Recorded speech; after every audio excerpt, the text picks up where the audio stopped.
Hello friends, আজ সকালবেলা একটা দাদু দেখি শাপলা নিয়ে এসছে। তো আমি 10 টাকার শাপলা রাখলাম, আর এদিকে কটা চিংড়ি মাছও নিয়ে নিয়েছি।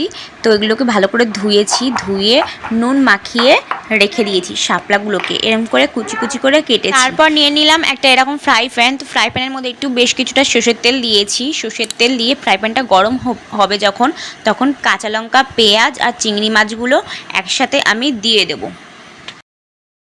এরই মধ্যে দিয়ে দেবো একটু হলুদ, আর নুন দেবো না, নুনটা আগেই আমি মাখিয়ে রেখে দিয়েছিলাম শাপলার মধ্যে। তারপর এই শাপলাগুলোকে ভালো করে চিপে তারপর এই ফ্রাই প্যানের মধ্যে দিয়ে দেবো।